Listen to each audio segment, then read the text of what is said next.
yang bersifat riak ni, nantinya Allah Ta'ala akan tunjukkan keaiban amalan dia. Nanti Allah Ta'ala akan tunjuk, manusia akan tahu sebenarnya amalan yang dibuat tu bukan kerana Allah, tapi kerana nak pujian manusia.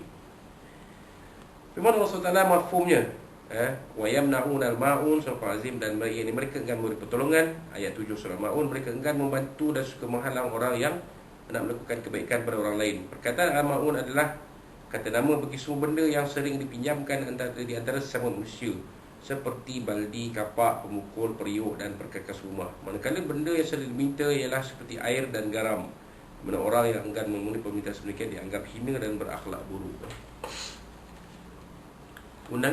Golongan munafik tidak melakukan ibadah dengan baik kepada Tuhan mereka dan tidak pula bersikap baik kepada sesama makhluk, sehingga tidak dapat meminjamkan barang-barangnya kepada orang lain, sedangkan barang tersebut tidak akan habis dan tetap menjadi miliknya. Taman pula mereka enggan mengeluarkan zakat dan tidak mahu melakukan pelbagai jenis pengorbanan yang lain.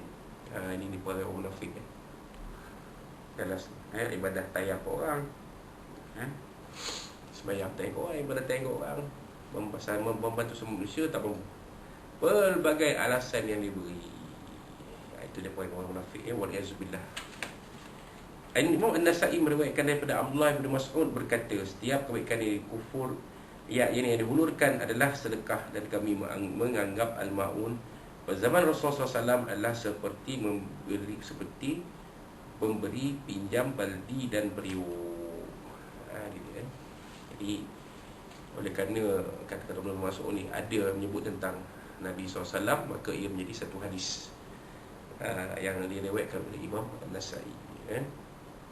Ini pada zaman Nabi SAW, apakah yang dikatakan sebagai al-ma'un yang disebut dalam ayat Al-Quran dalam surah Al-Ma'un yang akhir ni, iaitu barang yang diberi pinjam seperti baldi, periuk dan sebagainya.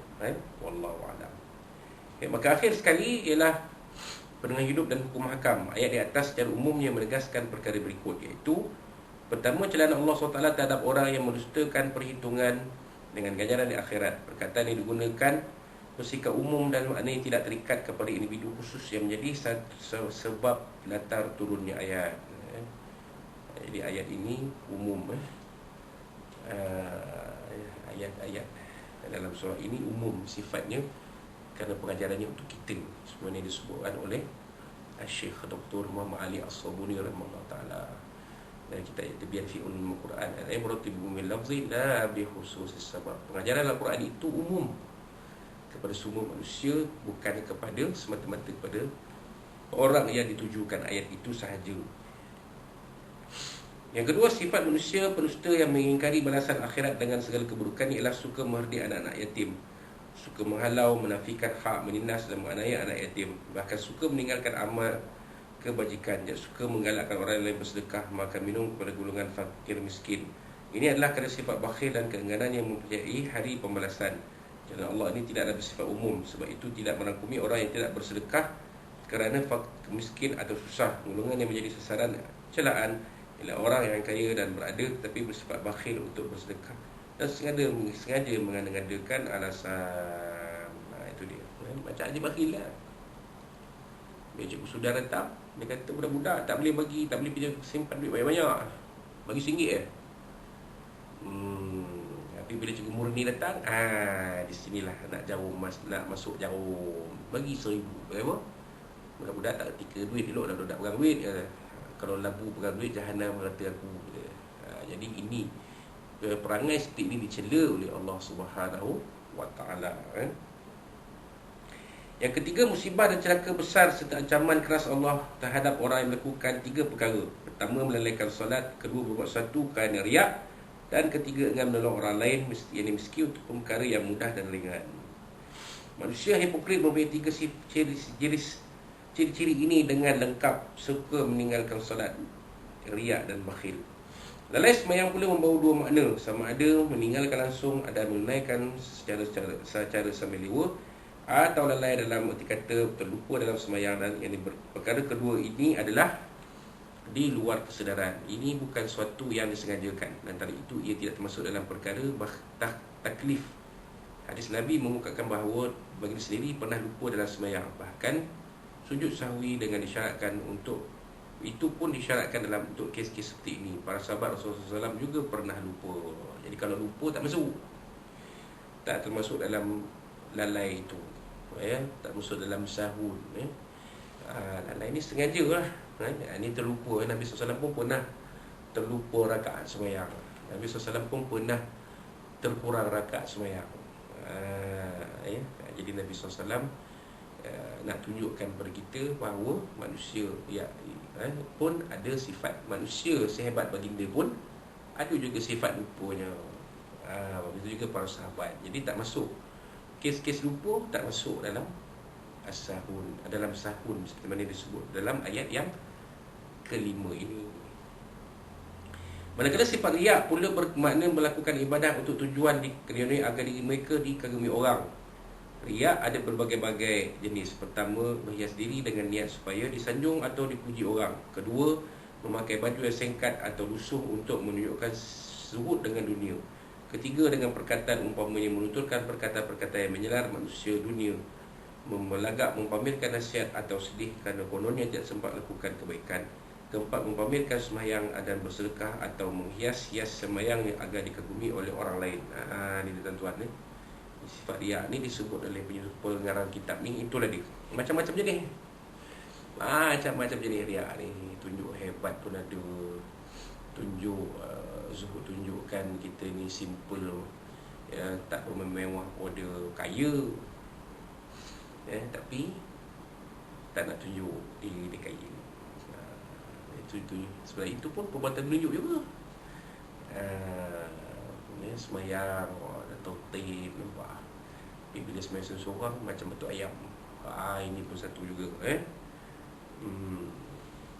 Kalau berbicara tu selalu menunjukkan dirinya seolah-olah macam seorang yang berendah diri. Wahal sebenarnya itu adalah pura-pura saja. Orang yang munafik berbeza dengan orang yang bersikap riak. Manusia munafik adalah manusia yang menampilkan keimanan tetapi menyembunyikan kekufuran. Manakala orang yang riak pula ialah orang yang menyatakan sesuatu yang tidak wujud dalam hatinya, sama ada khusyuk, maupun lain-lain, agar orang menganggapnya sebagai orang yang kuat beragama dan wara. Jadi berbeza. Orang munafik ni berbeza. Orang munafik ni ditunjuk dia baik, sebenarnya tak. Orang riak ni dia sesuatu yang tak ada dalam diri dia ditunjukkannya. Dia berbeza dengan munafik. Munafik ni mereka kafir tapi mereka tak tunjuk kekafiran mereka. Mereka tunjukkan mereka tu Muslim. Riak pula mereka menunjuk-tunjuk sesuatu yang tak ada dalam diri mereka. Itu balik lah. Kalau kita nak kata berlawan lah, tunjuk kafir tapi sebenarnya Muslim. Terbalik. Riak ni menunjuk Muslim sebenarnya tidak. Menunjukkan dia alim warak ni tidak. Itu wayang macam ahlul wayang. Lalu ulama mengatakan sedikit riak tidak mengapa sekiranya untuk menyontohi orang lain atau menangkis ketoman orang. Sebenarnya amat sukar menghindari riak kecuali orang yang suka mendisiplinkan diri dan mengasuhnya agar bersikap ikhlas. Sebab itu Rasulullah SAW bersabda, "Ar-riya'u akhfa min dabibil namlati sauda fil lailatil muzlimah alal mashil aswad." Punya Nabi SAW riak itu lebih sukar dikesan dari semut hitam yang kecil di malam yang gelap, pekat di celah-celah cemara rambut yang hitam. Jadi ini asal usulnya apa yang kita pernah sebut, ikhlas, mencari ikhlas itu seumpama mencari semut hitam di atas batu hitam pada malam yang gelap. Ini rupanya hadis datang daripada hadis Nabi SAW. Istilah al-ma'un pula menurut kebanyakan ahli tafsir ialah bermaksud kata nama yang pertolongan atau pinjaman yang lumrahnya diberi kepada kerana ia mudah atau sedikit. Tuhan kerana diminta oleh orang lain sama ada miskin atau kaya yang tidak menyediakan pemohonnya, yang tidak menyebabkan pemohonnya tercela. Sebaliknya orang yang akan